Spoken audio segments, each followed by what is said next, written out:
장봉 스님께서 조연TV 휴심정에서 윤회는 없다, 영혼은 없다고 말씀하신 것이 근자 이제 불교계 최대 이슈가 되는데요. 사랑하며 용서하며를 보니까 이제 그런 주장이 스님께서 근자에만 하신 것이 아니고 젊은 시절에 이미 40여 년 전에도 이미 그때 당대 선지식들 만났을 때도 스님께서 그렇게 여쭤보셨더라고요. 스님께서 이제 성철 스님을 만나서 인터뷰할 때 이렇게 고백을 했어요. 저에 있어서 가장 큰 수수께끼요 일상의 화두는 영혼의 불멸설, 영혼이 멸하지 않는다는 불멸설과 육도윤회설, 끊임없이 윤회한다는 설, 그리고 전생과 내세가 실제로 존재하느냐에 있었습니다. 그러다가 군에 있을 때 제 나름대로 군대에 있을 때 뭔가를 깨달아서 오로지 이 하나뿐인 생명을 알게 됐습니다. 저는 누가 뭐래도 전생담이나 내세관을 결코 믿지 않으며 팔만대장의 부처님 말씀은 어린아이를 달래기 위한 84,000 종류의 요리 음식에 불과한 구차스런 한갓 방편 법문임을 알았습니다. 라고 하셨어요. 스님께서 군대에 계실 때 무엇을 깨달으셨습니까? 그 대답하기 전에 천체 물리학자로 유명한 그 스티븐 호킹이 그 죽음에 임박해서 고백한다 이런 내용으로 저는 이제 번역서만 봤으니까 그 스티븐 호킹의 마지막 고백서는 치면 나오더라고요. 나는 이제 스티븐 이야기입니다. 나는 어려서부터 기독교적인 모태신앙의 환경 속에서 성장했다. 그래서 중고등학교 다닐 때도 부모님들하고 교류가 있었던 유명한 성직자들의 영향을 많이 받았다. 이제 대학에 들어가서 천체 물리학을 공부하게 되는데 그때부터 부모님 말씀과 부모님과 교류를 함께 하던 유명 성직자들의 말씀에 회의가 들기 시작했다. 그것은 나중에 자기가 확신을 가졌지만은 우선 태양계를 중심으로 7, 8개 혹성을 살펴보면 생명을 지닌 것은 산소와 물을 필요로 한다. 물과 산소를 지녀서 미세한 생명체라도 살 수 있는 곳은 없다. 그러면 천국이라는 것은 그대로 하늘나라인데 그 뒤에 자기가 이제 블랙홀을 처음으로 주장한 분이거든요. 블랙홀을 주장할 무렵쯤에서는 은하계 전체로 확대를 했다. 은하계 전체로 확대를 하면 한 은하계가 3,000에서 8,000개 이른다대요. 그래 보면 그렇습니다. 그러니까 그 많은 별들을 일일이 자기가 점검했다고는 할 수 없으나 생명체가 살아갈 수 있는 환경을 지닌 혹성은 은하계에는 없다. 은하계가 수천 개니까 그러니까 수천 개의 또 은하계가 있으니까 이것을 과학적으로 어떻게 단정적으로 얘기할 수는 없지만 생명체라는 것이 그러면 대기권 밖에도 또 천체가 있으니까 그러나 대기권 밖으로는 운석이 파기되어서 지구를 향해서 대기권을 뚫을 때 다이아몬드 같은 단단한 운석도 가루가 될 만큼 타버린다. 그 마찰에 의해서. 그렇다면은 사람이 죽고 나서 하나의 신비한 물체가 있는데 이 물체를 물체라고 이름 붙일 수도 없는 그런 게 존재가 있다고 하자. 그런데 대기권 밖으로 가는데 다이아몬드 같이 견고한 운석도 타버리고 쪼개지는데 논리적으로 대기권 밖의 세상에 천국이 있다는 것은 논리적으로 받지 않는다. 그 다음에 모든 생명체는 예를 들어서 이건 호킹이 한 소리가 아니고요. 여수 갓김치가 맛있다고 해서 한국 사람이 그 갓김치 씨앗을 익산이나 군산에 심으면 안 돼요. 안 됩니다. 그 다음에 예를 들어서 뭐 땅콩 같은 경우에도 1kg에 10,000원짜리가 있습니다. 밥에도 넣어 먹는다는데 그 지역에서만 그 땅콩이 돼요. 그러니까 옛 조사 스님들이 토질에 따라서는 귤나무를 심어도 탱자뺏기 거두지 못한다 이런 말이 나오거든요. 그래서 결론적으로 나는 이제 종교인에서 자유로워질란다. 천국은 없다. 그 다음에 인체적으로 천체학적으로도 이 지구를 떠나서는 이 지구에 생존하는 물체는 이 식물에 이르기까지도 지구 환경에서 산대요. 그래서 사람도 결국에 축생으로 태어나든 식물 뭘로 태어난다 하더라도 지구 환경 쪽으로 태어나는 말이 맞지. 지구에서 자라는 여기 팽나무, 이 울창한 이 팽나무도 전라도 충청도만 있어요. 딴 데는 없어요. 이 무슨 얘기로 대나무도 여기가 한계선이에요. 그 이강정 상사님이 계신 그게 마지막 한계선이라 돼요. 그 대나무 숲이. 왜 그러냐면 추운 지방에는 걔는 수직으로 뿌리를 내리지 않고 수평으로 하니까 영하 10몇 도 죽어버려요. 아하. 그렇습니다. 그래서 추운 지방에서는 대는 안 되죠. 그러듯이 이 지구촌에 자생하는 심지어는 식물에 이르기까지 곤충, 동물, 파충류, 물고기 모든 것도 이 지구 환경에서 생로병사를 이어가는 것이지 다른 환경에 가면 못 산다는 거예요. 그러면 이 영혼이라는 것도 이 지구촌에 산 사람 아닙니까? 10살을 살았든 100살을 살았든 그러니까 만일에 다시 다음 생이 있다면 지구촌으로 돌아온다는 건 맞다는 거예요. 그러나 이 지구촌에 있던 물질이 다른 혹성이나 이런 데로 간다는 것 자체가 첫째 DNA가 전달 안 된다는 거예요. 이제 그분 이야기입니다. 자, 제가 여기 군대를 호적이 조금 늦어서 한 1, 2년 늦게 군대를 갔는데 논산 훈련소에서 자원하는 게 아니고 그냥 선별해요. 그래서 하사관학교, 원주의 하사관, 지금은 없어졌어요. 거기에 이제 제1하사관학교가 있는데 교장은 대령이었고요. 그래서 본인 의사와 관계없이 이제 하사관학교에 가서 28주 동안 교육을 받고 단기 하사 계급장을 달고 3년 근무해요. 그 당시엔 3년이었으니까. 근데 끊임없이 공부 안 하면 안 돼요. 왜 그러느냐. 제가 원주 제1하사관학교에 28주 교육받는데 기독교인들은 가자 우리 교회로, 가자 우리 천주교로 하는데 불교인들은 갈 데가 없어요. 아하. 왜 그러냐면 그 당시는 70년 초니까 군법사들 숫자가 곳곳에 미칠 만큼 그런 면에서는 기독교 천주교에 비해서 뒤질 때니까. 그렇죠. 근데 그때 최창주라는 분이 대령이었고 교장, 유군무라는 분이 있는데 그분도 대령인데 참모장을 했어요. 유군무 씨는 그게 인연이 되어서 부산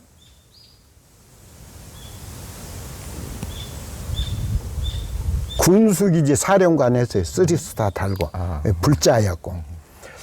그래서 제가 교장실을 거기는 유계질서가 분명하니까 어림도 없습니다. 그래서 이제 교장실에 가서 후보생 몇 번 드릴 말씀이 있어 왔습니다 하니까 최창조 대령께서 무슨 말이고 이게 이렇게 얘기하는데, 저는 승려 출신입니다. 해인사에서 승려 생활을 했고 여기 와서 보니까 왜 불교도들은 예배 법회에 참여할 그런 공간도 시간도 권리도 부여질 않습니까? 장교가 부족해서 그렇다. 그러면 저는 훈련을 열심히 받겠으니 제가 법사 대행을 하면 안 되겠습니까? 그러니까 유근무라는 참모장이 똑같은 대령이에요. 그래요? 그러면 반야신경 한번 해보세요. 해서 내가 마하바냐바라 하니까 내가 하나 몇 가지 물어도 돼 해서 이제 그러니 물었어요. 그러더니 박수를 치면서 교장 선생님, 이 사람은 실력이 있습니다. 그러니까 매주 훈련병이 법사 대행을 하는 건 옳지는 않지만은 법사 대행하게 해 주십시오. 훈련은 열여 받지 않고 한다. 이래서 저는 하사관학교 28주 동안에도 훈련은 훈련대로 받고 일요일에는 강의를 했어요. 장교를 대신해서 인기도 좋았고요.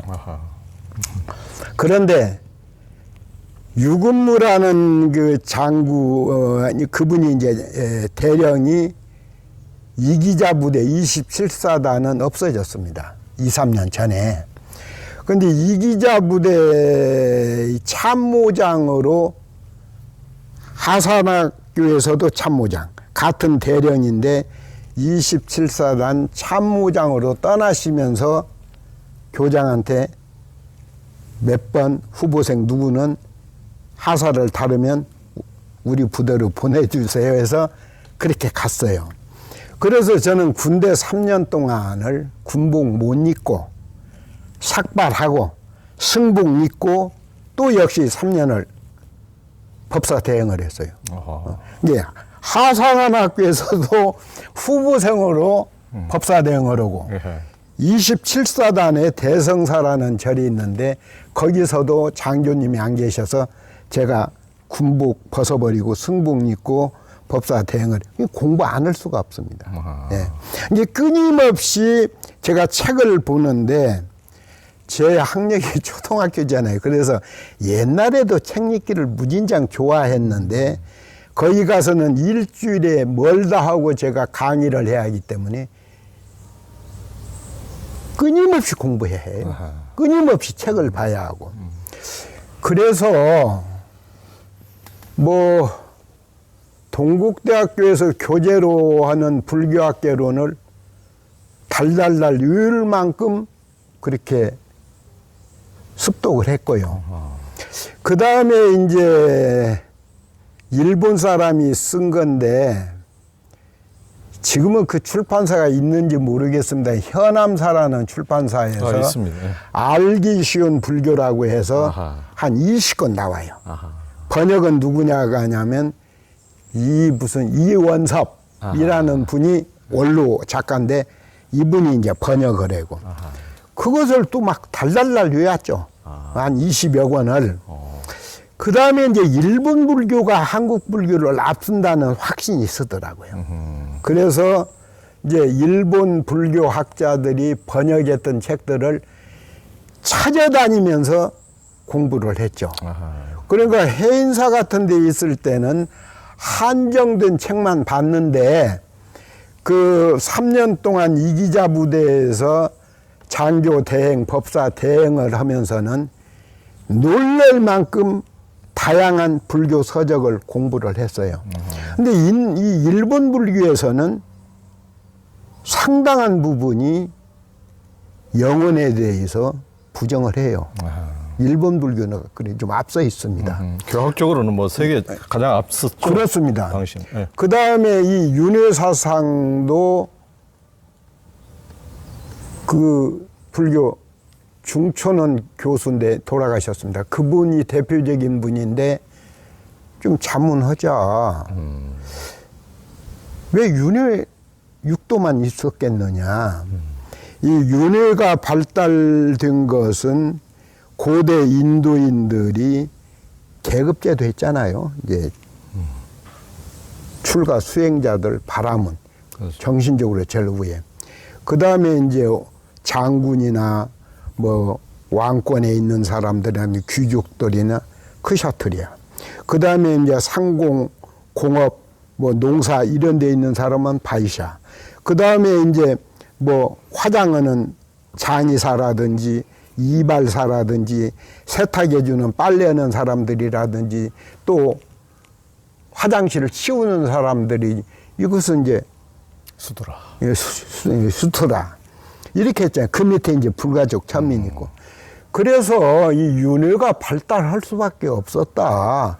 너희들은 숙명적으로 그런 과보를 안고 태어났으니까 그 과보를 벗어나기 위해서는 인과법칙에서 다음 생을 기대할 수밖에 없다. 여기에서 윤회사상이 뿌리를 내린 것이다. 근데 불교에서는 모든 사람이 평등하다고 출발을 했지 이 계급제도를 부처는 부정하잖아요. 그래서 이 육도 윤회에 대해서도 양심적으로 우리가 좀 공부해야 한다. 윤회 자체를 믿는 것은 부처님 가르침에서도 벗어나고 흔히 이런 얘기예요. 향봉 스님 그 소승불교 초기불교 공부해 보세요. 당연히 공부해. 제가 산스크리트나 8년은 못 한다 하더라도 왜 그 부분을 소홀히 하겠습니까?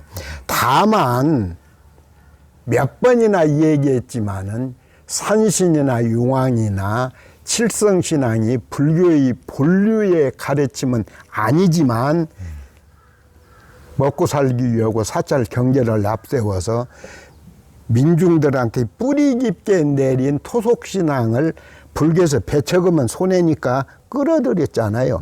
그분들하고 충돌을 줄이기 위해서 법당 위에다도 모셨고요.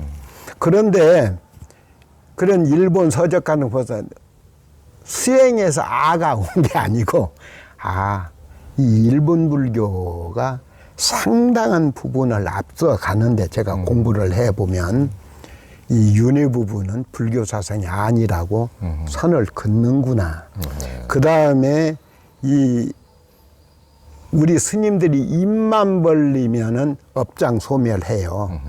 업이 지중하기 때문에 이런 업을 녹이기 위해서라도 성근, 공덕 이런 얘기 많이 하는데 이 일본 불교 중초능 교소 같은 경우에는 아니다. 이 업이라는 것은 습관인데 습관. 담배를 한번 피게 되면 끊임없이 피지 않아요. 처음 안 피던 사람은 안 피지만 고기도 먹은 사람이 더 좋아한다. 육식도. 이런 식으로 이 업에 대해서도 상당히 파격적으로 설명을 해요. 그래서 인도의 인도 불교, 이제 일본 불교에서 이런 면이 굉장히 매력 있네 해서 군대에 있을 때 그 분야의 책은 제가 구할 수 있는 한 다 읽고 공부했죠. 그래서 마음이 열려서 윤회가 있다 없다 그때는 그게 아니고 다만 논리적으로 한국의 불교보다는 일본 불교가 교학적인 면에서는 상당히 앞서가는 것을 느꼈고 또 하나는 이제 중국 불교에 대해서도 제가 이제 그때 공부를 했어요. 근데 이제 중국에 이런 게 있어요. 전번에 제가 인용을 잘못했더니 향봉이 정신 차려 하던데 승찬이라는 스님이 계세요. 그렇죠. 삼조 승찬. 이 삼조 승찬의 어록에 보면 목리 명명 유육취 꿈속에서 아득하게 내가 헤맬 때는 육도 윤회가 분명하고 확실하게 있는 줄 알았는데 각후 공공 무대천 마음을 크게 열어 깨닫고 보니 이제 알았네. 육도는커녕 삼천대천 세계도 비어 있는 것을 이런 개성이 있어요. 그 다음에 이제 임재 어록도 그때 군에 있을 때 제가 보던 것 중에 하나인데 임재 스님 어록에 이런 게 있습니다. 시시비비 도무관 옳고 그런 거 내가 이미 벗어난 지 오래야. 산산수수 임자한 산은 산대로 물은 물대로 있는 그대로 자연의 변화에 맡기는 것을 망문서천 알랐고 그대여 나한테 극락세계가 어디에 있느냐고 묻지 좀 마라. 백운 단처 유청산 흰구름 거치면 흰구름에 구름에 갇혀있던 청산이 그대로 모습을 드러내지 않더냐. 이 소리는 정토가 따로 있는 게 아니고 마음이 열리면은 내가 세상 어느 곳에 있더라도 나는 변두리나 모서리에 있는 게 아니고 세상의 중심에 있고 또 내가 깨치고 보니 부처가 따로 있는 게 아니라 내 마누라, 내 남편, 내 아이들이 움직이는 부처였네. 당생, 후생이 아니고 당생에서 정토를 누리는 것이 부처님의 참 가르침이네. 이런 것을 군대에 있을 때 습득한 지식이죠.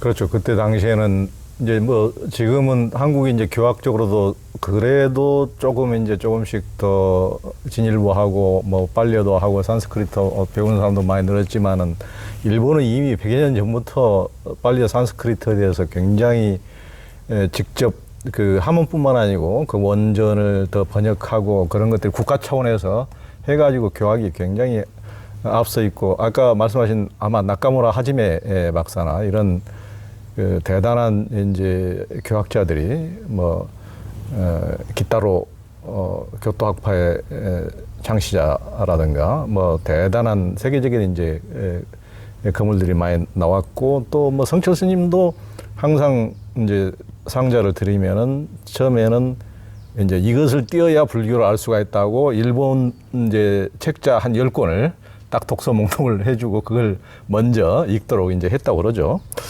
그러니까 이 이제 현몽 스님께서 그 부처님 전과 부처님 후 이제 그 전에는 그 사성제의 영향, 계급제도의 영향을 따라서 브라만 이제 그런 계급제도의 영향을 받아서 윤회제도가 나온 것이다 이렇게 하는데 그 이제 불교뿐만 아니고 그런 그리스 신화 그러니까 소크라테스 이전과 이후 네. 그 전에는 거기에는 무조건 신이 내게 부여한 그 신의 그 숙명을 그냥 그대로 받아들이라는 것이 모든 그리스의 그때 당시의 신화라든가 모든 그런 것들이 그러니까 인간의 어떤 자유라든가 이런 걸 일체 허용하지 않고 네.